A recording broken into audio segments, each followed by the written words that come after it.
The key to success on the field and in your backyard is a comprehensive game plan. So if you're building a fence or a deck this year, trust a Turkstra coach to design, quote, or order the right materials for your project. Visit a Turkstra Lumber near you to learn more.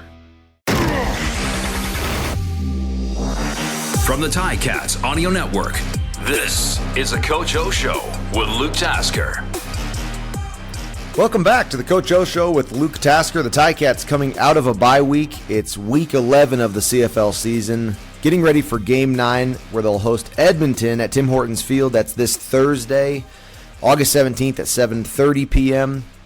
Coach, coming back from a bye week, and of course, the biggest change around Tim Hortons Field right now, Scott Milanovich coming into the coaching rooms as the offensive coordinator. You were with him in 2012. Can you fill us in a little bit about your time with him and what we can expect from Scott?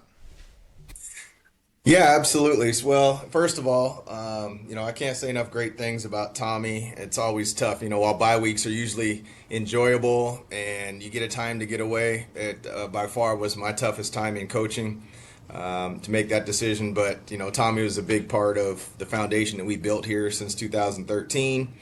And a big help to me in this role as head coach. So with that being said, as we've changed over and transitioned to Scott, it's refreshing because I know Scott as a man.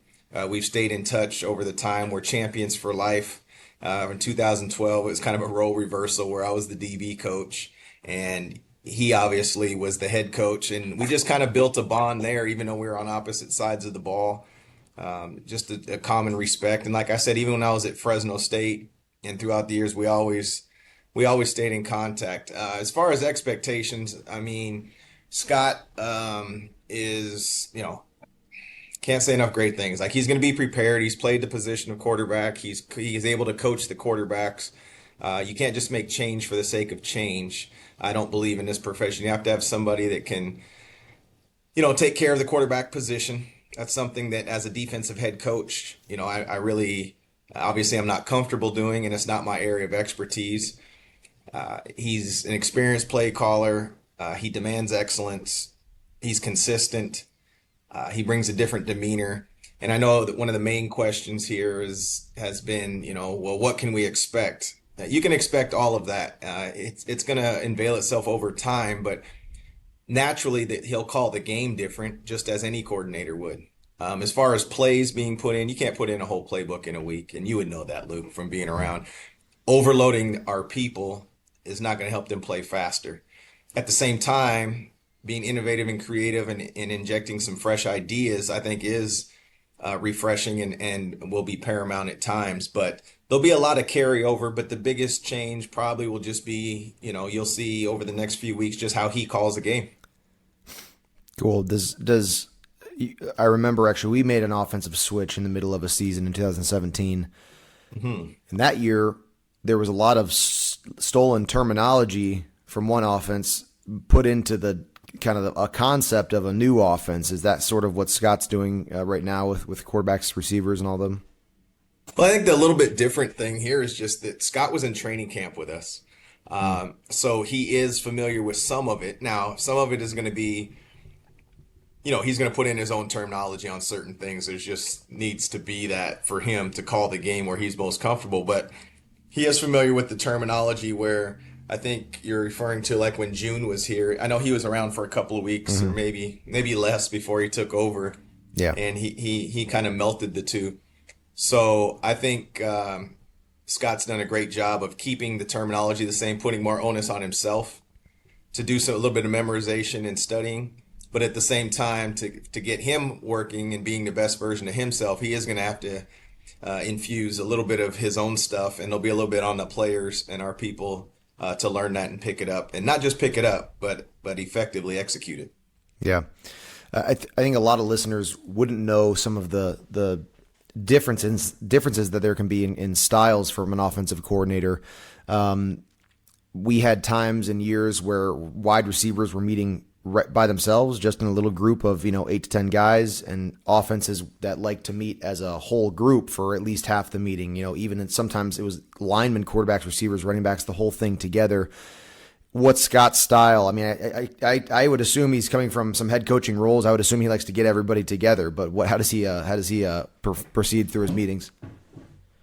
Yeah, I think the thing that I really appreciated is he didn't rush into the X's and O's and what we were going to be. He sat down and established his expectations as a whole, as you're alluding to there. He sat down and actually stood up. He stood up and said, and basically held the room there and just kind of said, "This is how it's been, and I totally respect the way it's been in the past, but this is kind of my expectations moving forward. This is what I see," and really laid that groundwork before we got into any what practices are going to look like, the expectations. And now we have made a couple wrinkles and changes in practice, but for the most part, he does do his piece, and then he does allow the coaches to coach. They're going to break up a little bit and do that. But at the same time, there's going to be one voice, one messaging.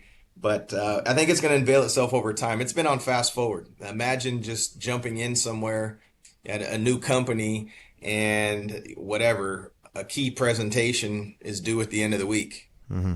And you're trying to figure out who's doing what's their area of expertise, what's the scouting reports look like, all those things. Where are we going to do on game day? There's just so much that's infused into it, but everybody's rolled up their sleeves, went to work. So I would say directly that, yeah, it's a mixture of position groups breaking up and then also meeting together.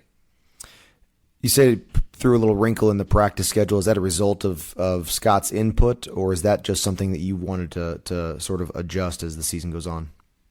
No, I sat down. I just as I did with Tommy and with everybody else. The coaches have input into practice. I kind of set the parameters of this is how long I want practice to be. There's obviously going to be 20 minutes of special teams, 10 minutes of stretch. So how are we going to allot this other hour and a half type of thing? And yeah, so we've added a little bit at the beginning of practice, for the quarterbacks, and that just so there's a little relationship bond there. And so yeah, it was with the input of everybody, mainly the coordinators, but definitely Scott had a little bit of influence there. I think of Taylor Powell for this situation. I mean, he came into camp late. He had been there for like a couple days when we first called the preseason game and watched him play a little bit early this year. But Levi Mitchell goes down. Matt Schultz goes down, and he comes in, and now he's got a new offensive coordinator. I mean, is some of Scott's input, is it surrounded around his relationship or his interpretation of what Taylor Powell can and should handle right now? No, that's a great question. I think right now, yeah, first of all, Taylor has been amazing. And he, people say, what change have you noticed? Is he a stronger leader? No, Taylor's Taylor. And he wants to be great. He wants to coach. He's thrust into a crazy situation. But Scott only knew Taylor from just it's not like he was getting a ton of practice tape reps, even though Scott was watching all of that. He has basically, he's relearning Taylor and what he does consistently in practice when he has the most reps, when he's the guy. So I think Scott's doing a great job of trying to understand him as a man and as a player and identify what he personally thinks are his strengths and how we can best exploit it. And then, of course, then you add the game plan against what you're going against, which this will be a great challenge with all the crazy things that Chris Jones likes to do. But I think Scott's a nice calming influence. That's great. Fans, listeners, just a reminder, you can send your questions for Coach O to gameday@ticats.ca. We have a question coming up later in the show that we'll get to shortly. Before that, though, Coach, you go back before this bye week to the loss against Montreal. And speaking of Taylor Powell, we said in the post-game interview with you, it was sort of the tale of two halves. Really impressive defensive performance. And in that fourth quarter, Montreal was able to score 18 points. Tough to go on the bye week there. As you're thinking back to that game, what are you expecting to change from? Let's start with maybe the defense. What happened in that fourth quarter that was so different looking from that first half for them? I think it's just the explosions. There's a couple of plays we didn't tackle real well. It's interesting. We go about 7 quarters without giving up a touchdown, dating back to the game before. And then all of a sudden there's that. And I think it's a combination of things, meaning, the defense, they definitely would want to play better in that situation, right? I think the great defenses want the game. Sure, you don't want everything to be a high baseball score, but when you're presented that opportunity, you want to finish, because every week's not going to be like that. So, and then at the same time, when you're down at the 5-yard line and you have a chance to bury them and maybe change the play calling for the other, we take a untimely penalty there and we're backed up and we end up with a field goal and we think that's good enough. Those add up. And so while it's easy to say the defense, and yeah, sure, why not go 8 quarters without a touchdown while you're at it? That's what greatness is. But when that doesn't present itself, we got to find a way on special teams and offense to help out in that game. So what I'm taking is that it's in us. We got to find consistency in all 3 phases, and we got to find a way to put the ball in the end zone.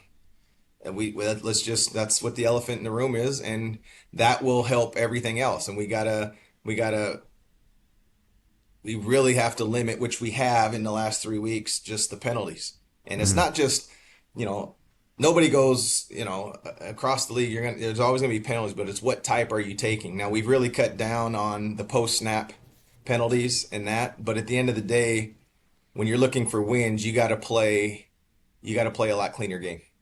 Yeah. Coach, let's get to a fan question here. This week we had a question from Carol in Hamilton.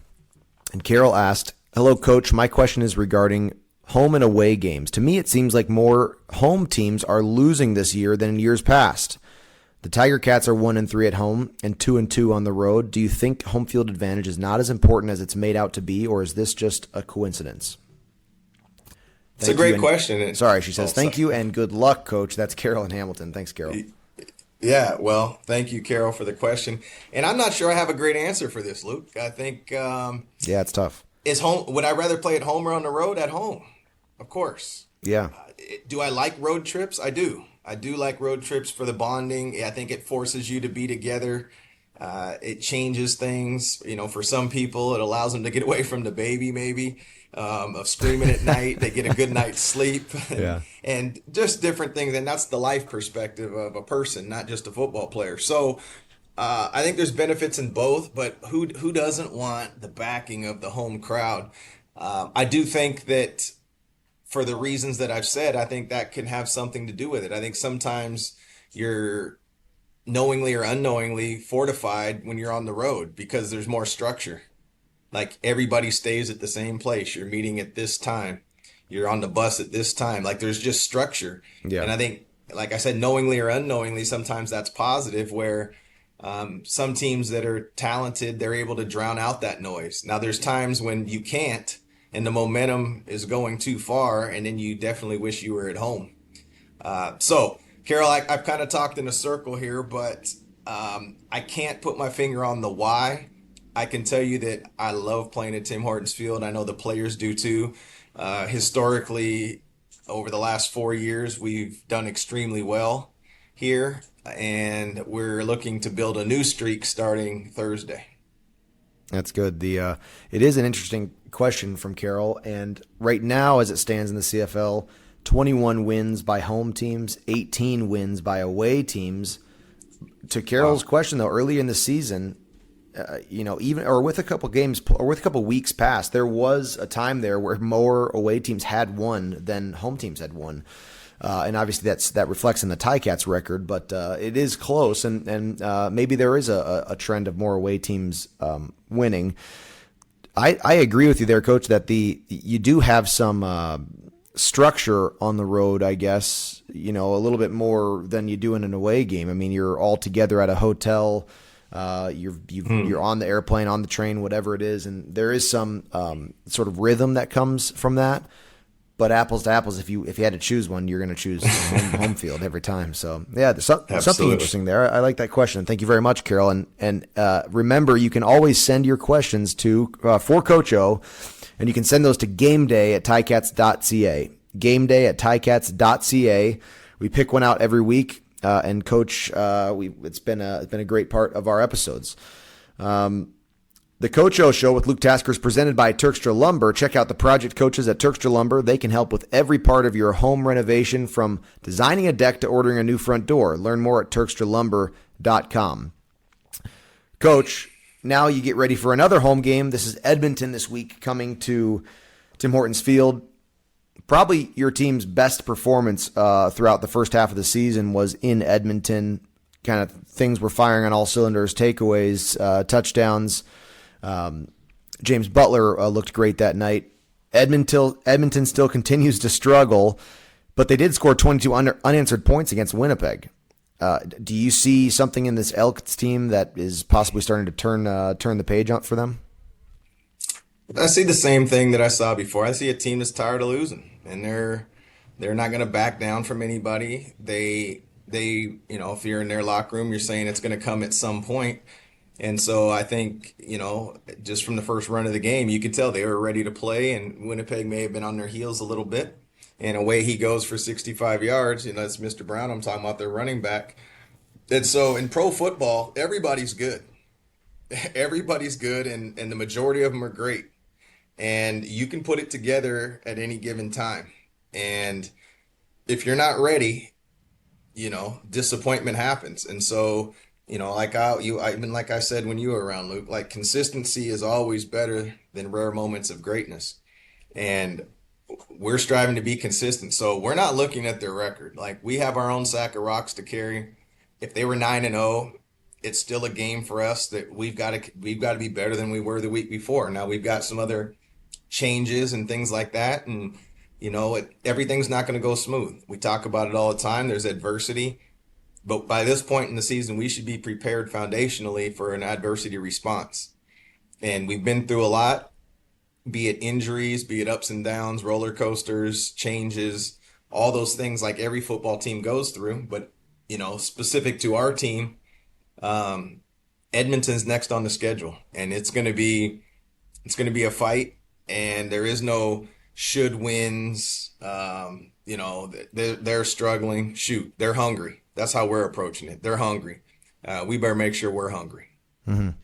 You mentioned Chris Jones earlier, and you have Scott Milanovich on the Ticats offense against Chris Jones and that Elks defense.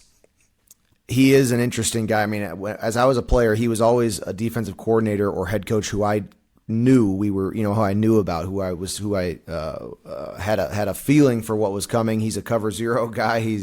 He's creative. Is it part of this week of prep, sort of thinking about the Chris Jones strategy of the CFL defense and how a new offense can handle that? I think absolutely. I think that's what's made Chris great, is that you good luck figuring out exactly what he's going to do. And then sometimes he's going to just run what he runs and say, stop it or beat it if you can. Mm-hmm. And so I think you recognize that, but because of that, it's easier even this week to focus on ourselves. Because if you try to prepare for everything that might and if happen, now you're taking and you're diverting attention from yourself, which is really what matters. And, the players are going to play. So our job as coaches is to always prepare everybody the best we can for as many situations as we can. And then ultimately you pass the baton, and it's up to the players to perform on game day. Well, Coach, excellent stuff, and good luck. This is already Thursday game. The Coach O Show gets released every Tuesday. We're already closing in on game day here. Looking forward to seeing everybody up in Hamilton this Thursday night. Coach, good luck in your last days of prep here. I appreciate it. We'll see you next week. Another episode of the Coach O Show with Luke Tasker is in the books. Let us know your thoughts. Email us at gameday@ticats.ca. Coach O and Luke are back next week to discuss the latest from the locker room. Subscribe to the Ticats Audio Network on Spotify or wherever you get your podcasts.